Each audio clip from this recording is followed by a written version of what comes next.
Welcome to the Volpe Report podcast, the state's premier public affairs show dedicated to the topics that matter most to Pennsylvanians. I'm your host, Chuck Volpe.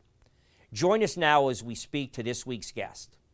The following half-hour show is a paid political program and is not endorsed by this station, management, or staff. The following program is brought to you by Excalibur Insurance Management Services.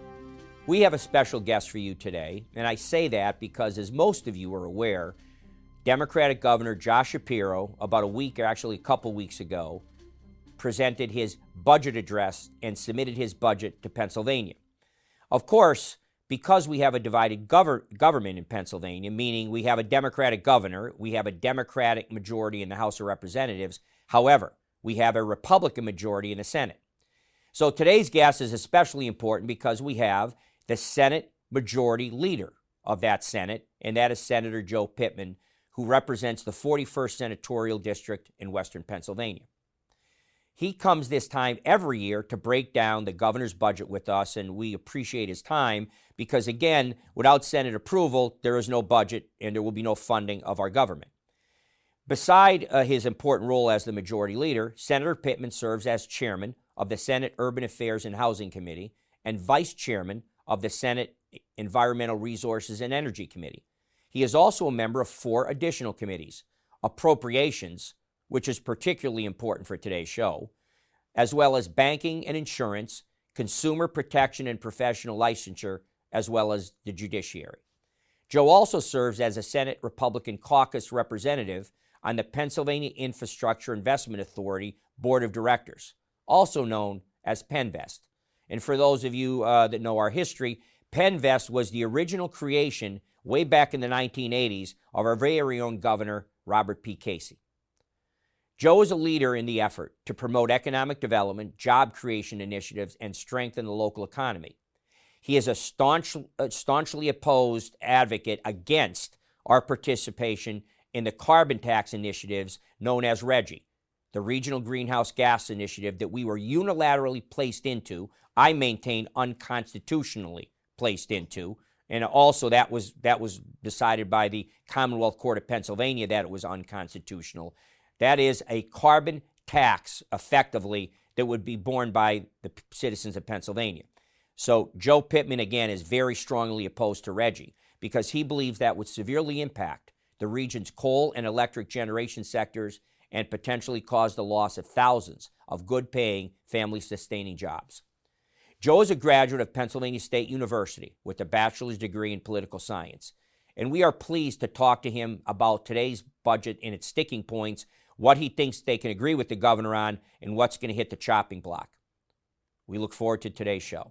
This is the Volpe Report, a weekly news and political interview show examining the latest local, state, and national issues with Chuck Volpe. Insightful, informative, controversial, the area's premier political talk show, the Volpe Report. Mr. Leader, welcome to the Volpe Report. Welcome back to the Volpe Report. Chuck, it's always good to be back. I enjoy this. Well, I do too, and you're kind of an annual guest. Well, you're on multiple times, but an annual guest in February because we've had the governor's budget address, and that's the starting point for what Pennsylvania is going to spend money on and what our policies are going to be and our programs and our direction for this state.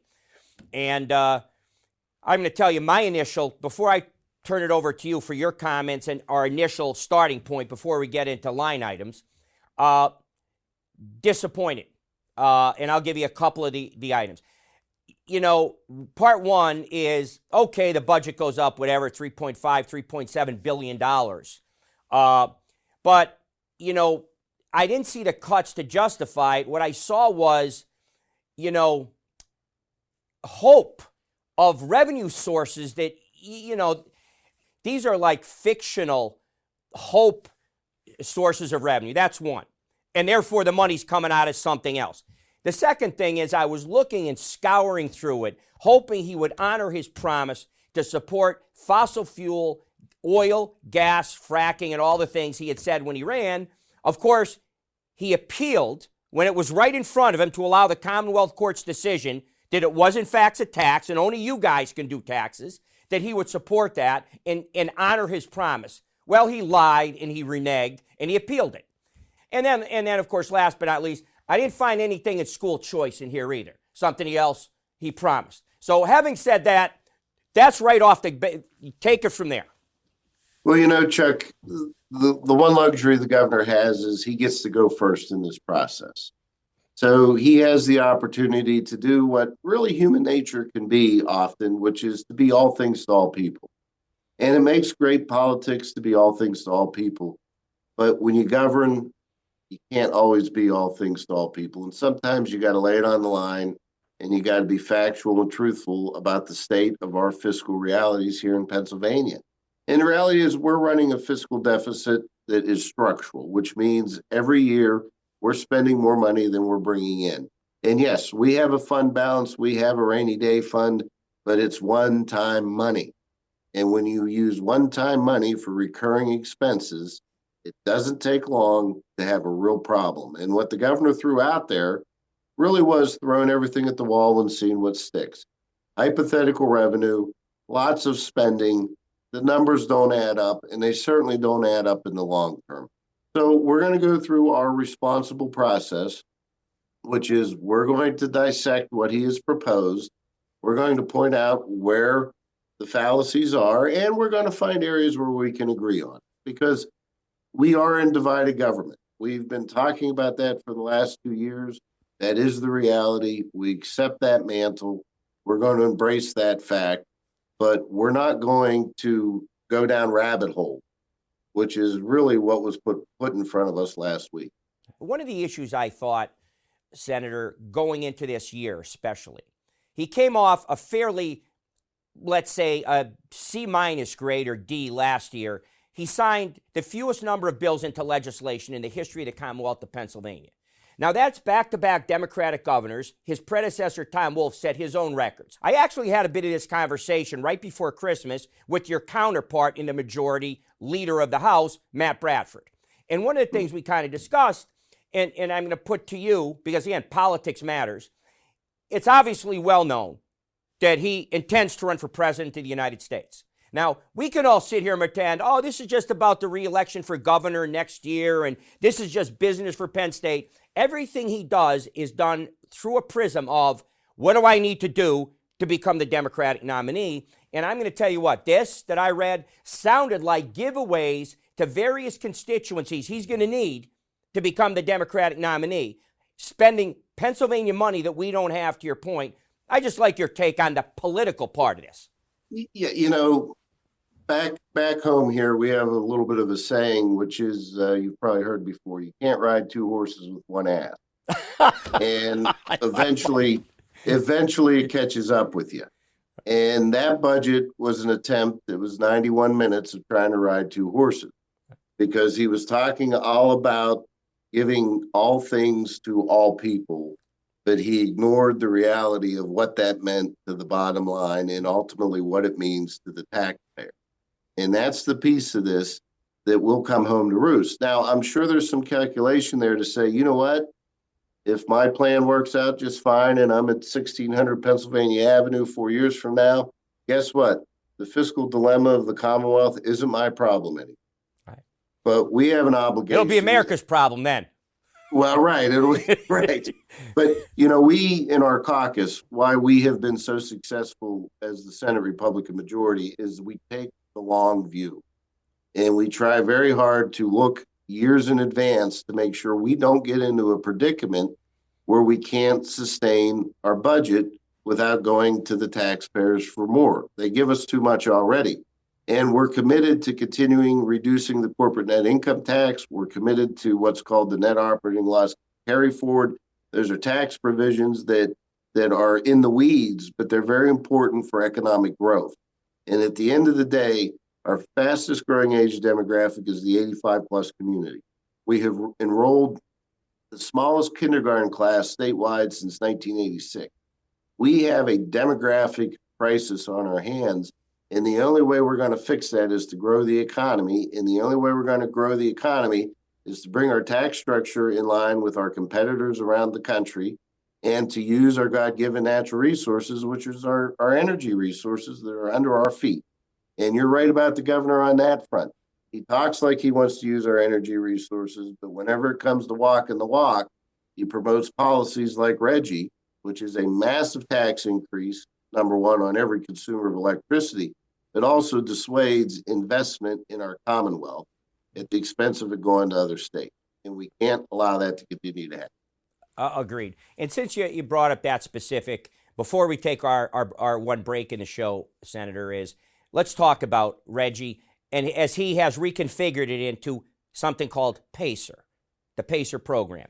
Well, as soon as you talk about it's going to be Pennsylvania's cap and trade program, conceptually the issue with only a small part of the issue with RGGI was cap and trade, a tax.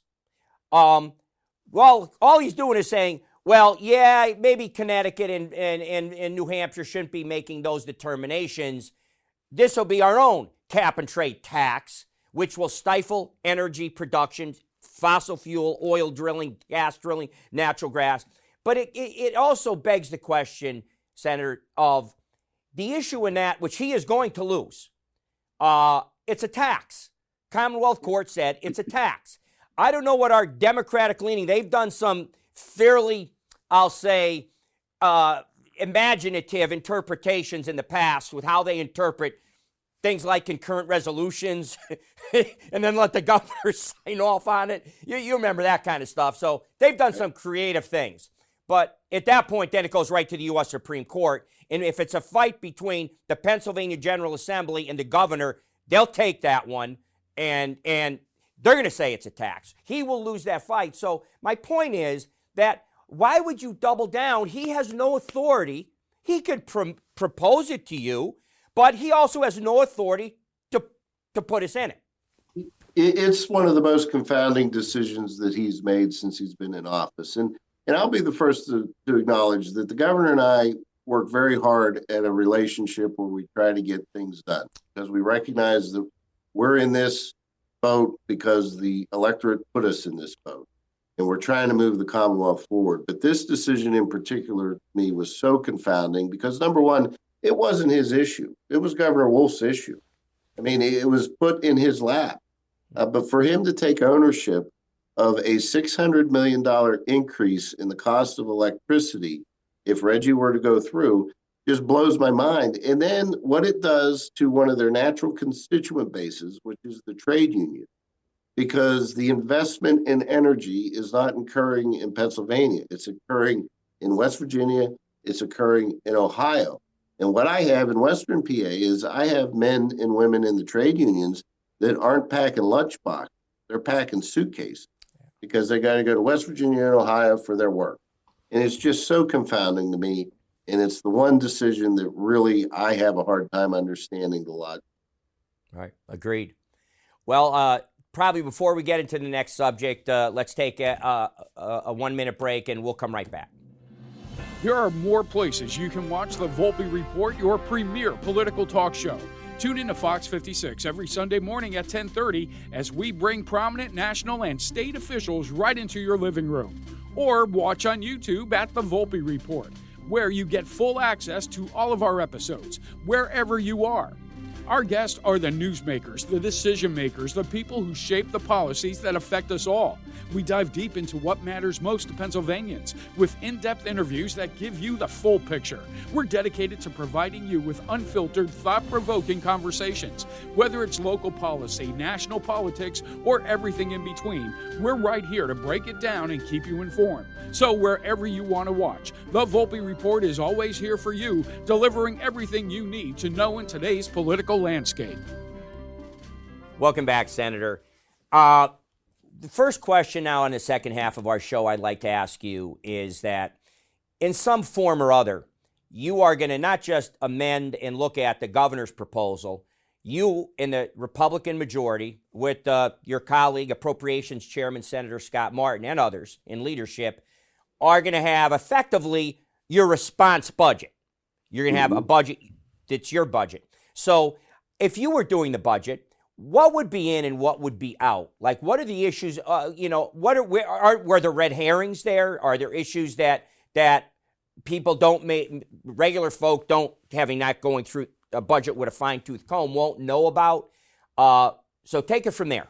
One of the biggest concerns that we have and why we're talking about this structural deficit now is that if we start making changes in this fiscal year, we can ease into right-sizing our revenues with our expenditures.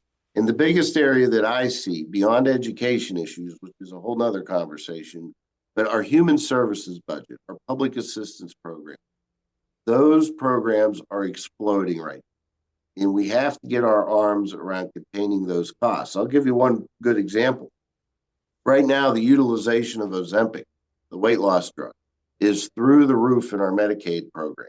We can't sustain the costs associated with distributing that drug through the Medicaid system. So in my opinion, we've got to bring some utilization parameters around the use of Ozempic, because at the end of the day, when that's utilized in Medicaid, the taxpayers are ultimately paying for it. We have things like the Medical Assistance Transportation Program. I think there needs to be some real accountability to how that program is utilized, how the dollars are being spent, and we've got to figure out a way to contain those costs. And we got to take a look at our public assistance programs and figure out how we make them truly a hand up and not a handout. When you mention those programs, obviously I have knowledge of them and you have intimate knowledge of them. Our audience may not. When you talk about public assistance and medical assistance programs, define them if you would, so people understand, for the vast majority that probably don't participate in them. But go ahead. Well, we have a safety net in this Commonwealth. We have the Medicaid health insurance program, which is there to make sure that if people need urgent care, they receive treatment. At the end of the day, that's a taxpayer-funded initiative. The transportation initiatives to get people to the doctor, that's a taxpayer-funded initiative. Public assistance programs like food stamps, SNAP, that's a federal program, but it's also administered by the states. All of those programs cost a lot of money. And I get why those are needed in certain circumstances and certain occasions, but we got to make sure that whatever social safety net we're putting in place is used as a hand up and not a handout, to get people back on their feet and to be productive citizens in our economy. Because one thing I hear across this state, and I travel all across this state, is that our labor force is really tight right now. Employers are looking for employees in every corner of this Commonwealth. And it says something to me whenever we have employers so desperate to bring a labor force in, and we don't have that labor force that exists. So the jobs are there, and they're good paying jobs. We need to get people focused on returning to them. Right. Well, on that subject, I think the Democrats, and I'm talking about at the federal level now, all the way back to Lyndon Johnson's Great Society. That has, I know hindsight's 20/20, and I know his intentions were good ones, but we look back at that program that has literally crippled generation after generation after generation. It's helped break down the nuclear family. For example, if single mothers, which I don't think it's a good thing, it happens obviously, but that should not be promoted by government. Well, when you incentivize women by giving them more money for more children, without, if you follow me, the issues, I guess, hand up, not a handout. There's talk at the federal level. I don't know if you've talked in the state level about work requirements. That's become an issue about, but so that you're almost gainfully employed and you're getting help, like what public housing is. I'm familiar. The point of public housing was to help in terms of assistance if you couldn't afford an adequate size rental or ownership for your family. Public housing is supposed to make up that gap, but the presumption is that you're going to still be working and doing that, and it's going to help you get to that level you need to be at. Instead of just, here's money and sit home and watch television. There's got to be an incentive to make it a hand up and not a handout. Well, the first four pieces of legislation the Senate passed this session were all about accountability and public assistance programs, number one, and also number two, trying to address the issue of ghosting. And what I mean by that is people who will apply for a job, won't show up for the interview, or will take the job for a day or two and then file for unemployment. That's wrong. And so we're trying to give employers standing to challenge unemployment claims when situations like that happen. I've heard that from employers time and time again, where people will just kind of shuttle through just long enough to be able to refile an unemployment claim. That should not happen. And so bringing those kinds of accountability measures to our public assistance programs are exactly what we're all about. All right. Well, you know, in watching the Senate confirmation hearing process at the federal level, and my audience, I have a pretty close personal relationship with Robert F. Kennedy Jr. Bobby's been on my show multiple times. And what's the relevance to this conversation? In his repartee back and forth, if you caught it, with Senator Bernie Sanders, going at him, trying to torpedo his nomination by the president, he basically asked a heart-tug question, a moral question. How can you sit there and not say that every single American should be entitled to health care? You know, we're the richest country. And Bob Kennedy had a great answer, and I think it's appropriate to our conversation about Ozempic and the money on public assistance. What he said is, well, Senator, of course, but with this caveat, people in this wonderfully free country have the right and the freedom of choice to do things that everybody knows is bad for you. You have the freedom to smoke cigarettes, even though it may kill you. You have the freedom to eat bad food, even though it could lead to obesity and other sugar-related issues, diabetes 1, diabetes 2. And since you have the freedom to make those choices, at some point, those medical bills are coming.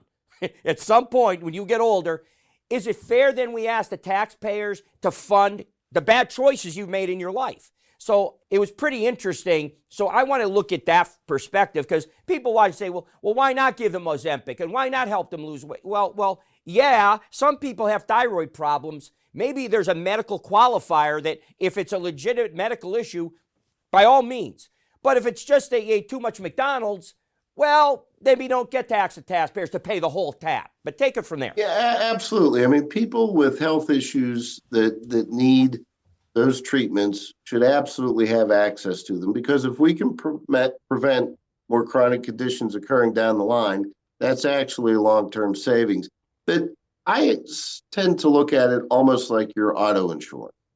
If you get too many speeding tickets, your premium goes up. Of course. Your auto insurance doesn't pay for your tire rotation and your oil change. If you're in too many car accidents, or if you get a DUI, your auto insurance actually drops you. Because you have not been disciplined enough to have that kind of coverage. Now, we're talking about human lives, and I realize that health insurance and car insurance are not one and the same, but it does bring to account the notion that you have to have some degree of personal responsibility for your own well-being. Agreed. So let's now move to another subject that, again, I was looking for it. We have made, and you skipped over the education. I want to get back to it. Obviously, a major Democratic constituency and mostly money to run is the teachers' unions. And there's this big push. The fact of the matter is, Senator, when you look at our academic performance for all this money we're giving into the public schools and the teachers' unions and all that, we're not getting the return on it. The reading grade level in Pennsylvania, and really nationally, is disgraceful. Like, only 40% or 50% of students read at the right level in fifth grade. They're below that standard, and yet they get graduated and then they get pushed through. And at what point are we throwing money into this black hole and not getting, if we have to put in 10 pounds to get 6 ounces back out and 10 pounds to get 6 ounces, it seems to me like putting all this extra money in education without any conditions, and then we get to the elephant in the room, nothing in school choice. It's been shown to benefit lower income families in states that it's been successful. People that have bright, intelligent, curious children, and they're strapped into a school system that doesn't meet their talents. They should have the right to do that. But anyway, we have to talk about school choice and education funding. Yeah, we have long believed in empowering parents, because we believe that parents have the ultimate responsibility for their children's education. But I want to underscore that means they have to take responsibility for their children's education. The one thing that I think we have to at least appreciate with not just public schools, but all schools, is at the end of the day, those institutions have students for 180 days a year for 6 to 8 hours a day. There are a lot of external influences that go into the education of young people outside of the school system. And I do think that the schools get tied into knots when it comes to bureaucracy, which is why I'm very excited about the prospect of getting rid of the federal Department of Education. I think a lot of this standardized testing is BS because they're teaching to the test. And the reality is you don't know if you've developed a great product in the educational system until those students are out of the system being productive members of our society. And so I do think the handcuffs need to be taken off in a lot of ways on the education front. But whenever it comes to empowering parents, I am so disappointed in the deal that we had 2 years ago, whenever we built a bridge with Governor Shapiro, after he declared that every child of God deserves an opportunity to a full, free, and fair education. And we built school choice by empowering parents, and he couldn't get the deal done with his own party in the House of Representatives. And then we go to year 2 of his budget, and he mentions it in passing. And in year 3 of this budget, after 91 minutes, the one thing I didn't hear was anything about empowering parents. And that was a massive disappointment. He has completely walked away from the issue. Right. Well, I know I looked through as best I could his address and his budget. And that's why I said I couldn't find it. I couldn't find even a mention of it in his address or anywhere else. Before we only have a minute or so left, Senator. So what other things that I may have missed that you would obviously know about on a wish list that you would like to get done that you think can get done with the Democrats in the House and the governor? So we did take a very important step on permitting reform in the last session. To me, there is a real issue whenever it comes to getting shovels in the ground in this Commonwealth. I think we can do a lot more on that front. We have to get what I call the fourth branch of government, the bureaucracy, out of the way and let entrepreneurs do what they do best. And there's so much time and energy and frustration put into getting projects permitted and ready to go that we're losing out on economic opportunity. And the glaring example is U.S. Steel. A couple of years ago, when they wanted to invest in Allegheny County, and in that case, it was the Allegheny County Department of Health, kept jerking them around on permits. They finally said, you know what, we're going to go to Arkansas and build our own plant.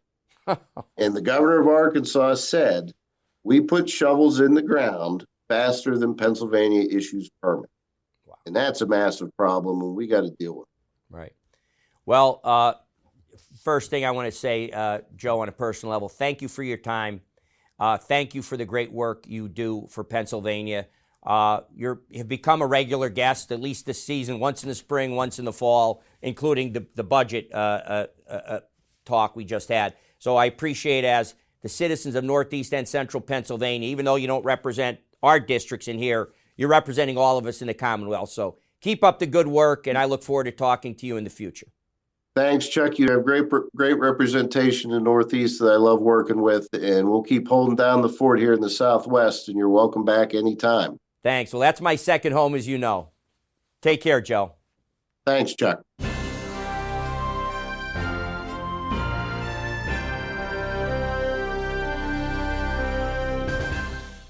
Thanks for joining us for this edition of the Volpe Report podcast. Be sure to visit our YouTube and Facebook pages for upcoming episodes. You can catch up on the Volpe Report podcast on your favorite podcast provider.